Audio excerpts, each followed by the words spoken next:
London, September 2nd, 1666. 2 in the morning, the city sleeps. 300,000 people scattered across a maze of dark alleyways, timber houses pressed against each other, thatched rooftops touching thatched rooftops. A city that grew without order, without rules, without room to breathe. In a narrow lane called Pudding Lane, there is a bakery. The oven is still warm. Thomas Farriner is the king's baker. Tonight, he forgot to put out the embers before going to bed. A servant wakes to the smell. He looks at the flames already licking the walls. He shouts. Farriner grabs his family, and they all escape through the window into the house next door. All of them, except one housemaid. She was too afraid to jump. She was the first victim. But in that moment, no one yet knew what was beginning. London had survived great fires before. In 1633, part of London Bridge had burned. The city recovered. The city always recovered. The neighbors on Pudding Lane assumed this would be the same. They called the parish watch. They arrived with buckets and iron hooks. They looked at the flames, and they sent for the mayor. Sir Thomas Bloodworth was dragged out of bed in the middle of the night. He arrived at the scene, saw the fire, heard the firefighters begging for permission to demolish the surrounding houses and build a containment barrier. And he said, "And this is real, this is on record." He said, "A woman could piss this out," and went back to bed. That sentence would cost everything, because that night, a powerful wind was blowing from the east, and the wind was not waiting for anyone. By 6 in the morning, the fire was no longer a neighborhood problem. It was a monster. The east wind carried sparks leaping over rooftops, landing on wooden gutters, igniting new flames hundreds of meters from where it started. People stared and couldn't understand. Why is that house burning when it isn't even near the fire? The answer was in the air, literally. But panic doesn't leave room for thinking. Samuel Pepys, a naval official who lived nearby, climbed to the top of the Tower of London to get a better look. What he saw turned him cold. 300 houses already ash, the fire pushing toward the river, the houses on London Bridge in flames. Pepys got into a boat and went straight to court, to King Charles II. The king listened. His expression changed. He sent a direct order to Bloodworth: demolish whatever is needed without hesitation, without asking permission from landlords. But it was already too late. When Pepys found the mayor on the streets, Bloodworth was on the edge of collapse. He was screaming that the fire was reaching them faster than they could tear houses down. Then, he went home to rest and disappeared from the historical record for the rest of that day. London was on fire, and its leader had gone to sleep. The fire pushed north, into the city's financial heart. Bankers on Lombard Street were running to rescue piles of gold coins before they melted. The Royal Exchange, the economic heartbeat of England, caught fire late Monday afternoon and was reduced to a smoldering shell within hours. John Evelyn, courtier and writer, crossed the river by boat to watch. He stood on the Southwark side, staring across at the other bank. Later, he wrote, "The whole city in dreadful flames. All of Thames Street consumed. People didn't even try to fight it. They ran. They screamed, like creatures without reason."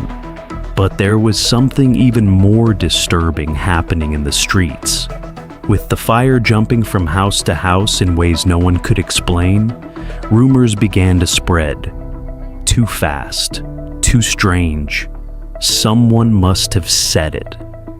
And then someone pointed at the foreigners. England was at war with Holland.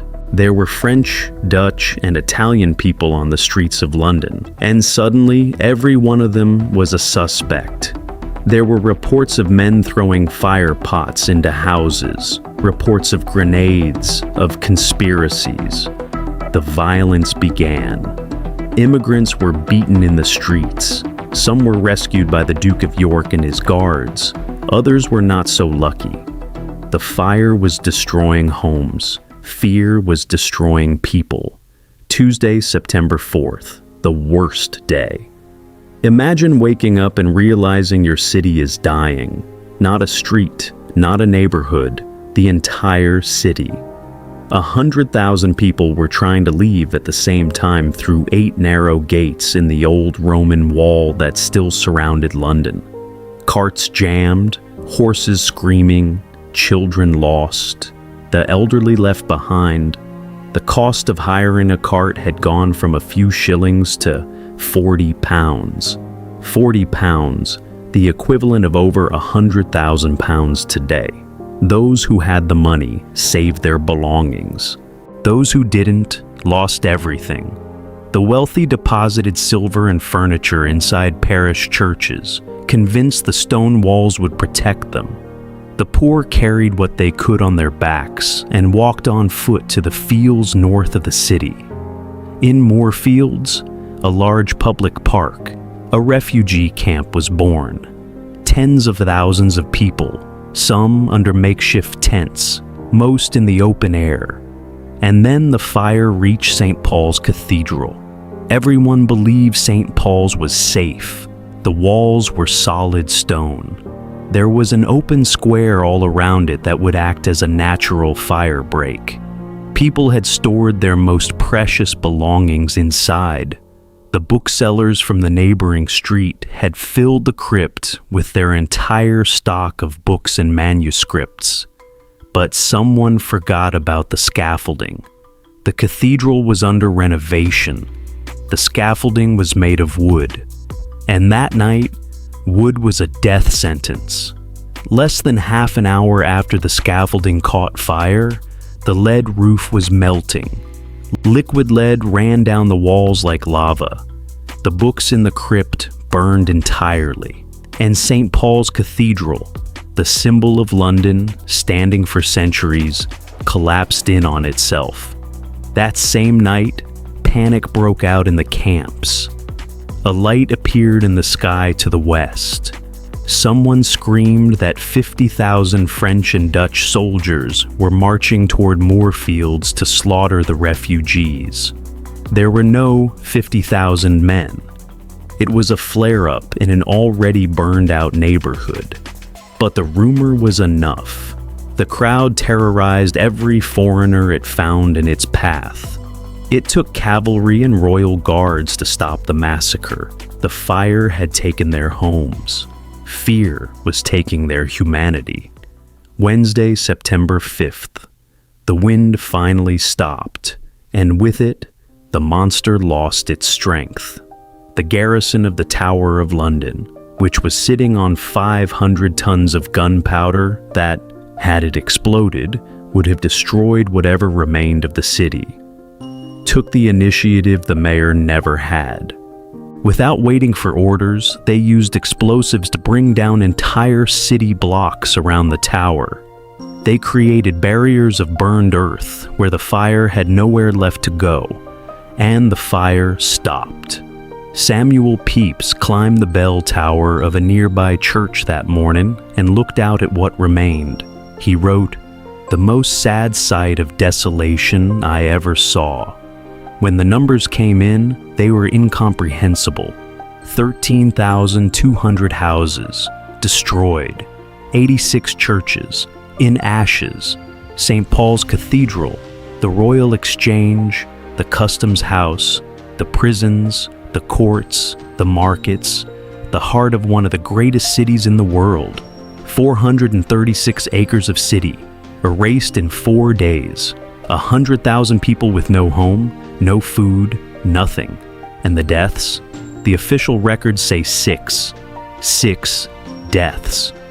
But modern historians quietly question that number, because the fire at the core of a firestorm reaches temperatures capable of consuming a body entirely, leaving no trace. leaving no name.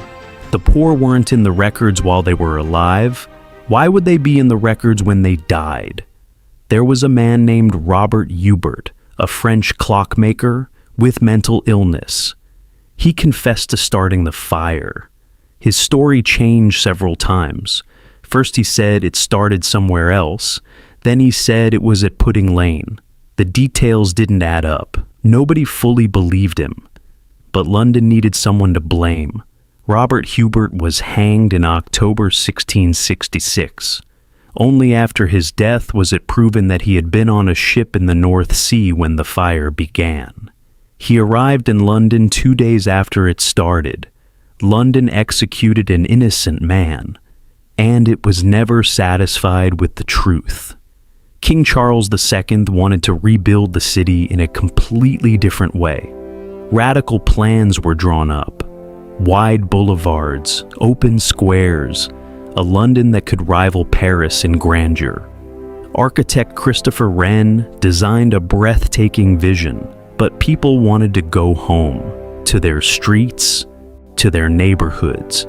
And so London was rebuilt almost exactly where it had stood before, with the same medieval streets, the same organic, improbable layout. The rules changed. New buildings would have to be brick and stone. Streets would be slightly wider. And something the world had never seen before was born. The first fire insurance companies. Because now everyone knew what it was possible to lose. In 1677, a monument was erected near Pudding Lane.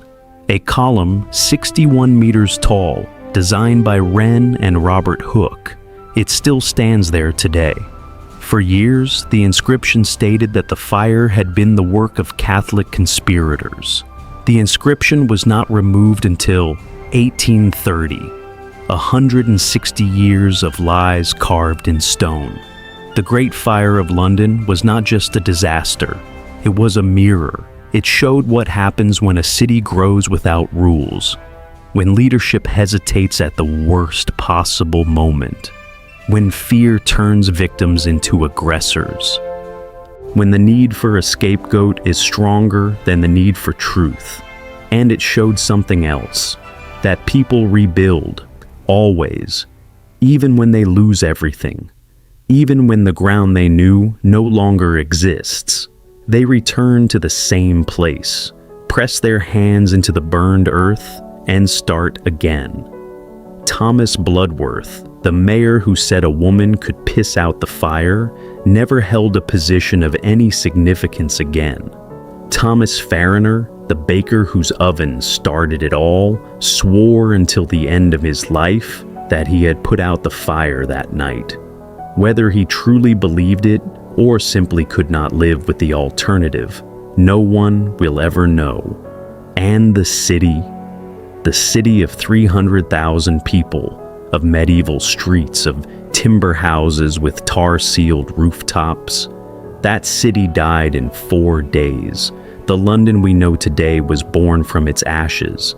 If you made it this far, you already know what this channel does. We don't just tell history.